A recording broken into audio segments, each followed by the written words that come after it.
Two federal judges have handed down orders requiring President Donald Trump's organization to rehire thousands, if not tens of thousands of probationary workers let go in the mass firings across multiple agencies. So both judges separately found legal problems with the way the mass terminations were carried out.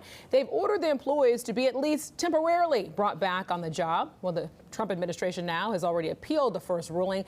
White House Press Secretary Karoline Leavitt calls it an attempt to encroach on the president's power to hire and fire employees. And she said, quote, the Trump administration will now immediately fight back against this absurd and unconstitutional order, end quote. All right, joining me now to talk about this is our legal analyst, Clive Rhodes. Let's start there. I mean, is this absurd and looking at this being unconstitutional? There are some unconstitutional things happening. Let's be clear about that. And I believe there is some encroaching. Since President Trump has taken over, since January 20th, he has attempted to expand the office of the presidency, the executive powers. The other day, senators sent him a letter saying just that Mr. President, you're attempting to expand your power into the realms of Congress. And I think in this situation, that's exactly what happened. Let's look at what the judge said. In San Francisco, they said the Office of Personnel Management, the director, lacked the authority to fire these folks. So that was the first case. In Baltimore, the other district court judge said, look, you guys didn't follow the rules. You have to give notice, specifically 60 days notice before you do mass layoffs. And so there's nothing unconstitutional about this. In both instances, the judges said that these two firing situations didn't comply with what the rules were. So there was nothing saying that the executive can't do these things.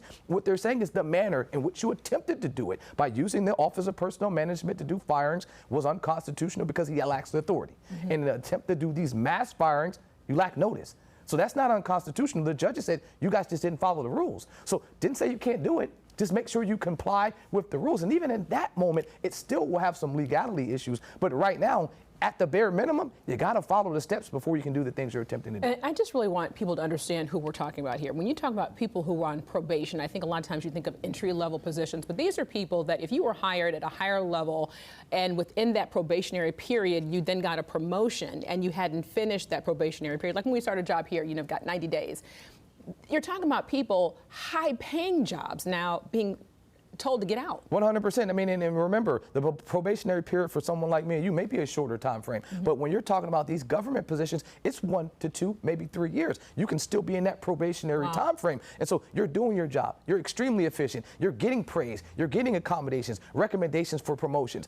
And now you're terminated. And then you get an email saying that you were inefficient at your job, that your skills didn't connect to the job that you needed to do. And so a lot of those were blanket type of emails. And so the approach, if the Trump administration is wanting to see this be successful, and I'm not saying that it's a good idea to do mass firings, but if that's the way that you're attempting to go, I think that the court is going to instruct them that they have to use a scalpel and not a hammer. They're attempting to say, we're just going to fire and remove everybody as opposed to cut individuals, saying that and that's not what they're doing. And I've heard all the feedback from the Trump administration. They said it at the press conference that these folks aren't coming to work. They're not doing their job. But you're not making an individual assessment of the folks you're firing. You're getting rid of whole departments. You're getting rid of whole branches. And if you're doing that, it's not individualized. All right, so let's get to this. What were the legal problems that these two judges found specifically? And these are two different judges looking at these cases saying this isn't right.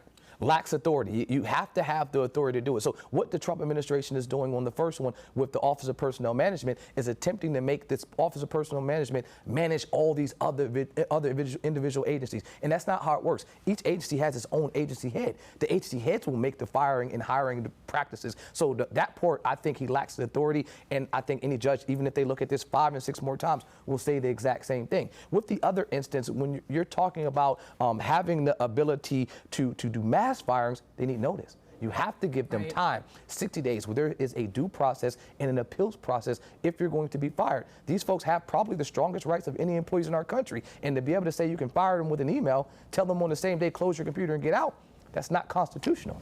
Clive Rhodes, appreciate your insight as always.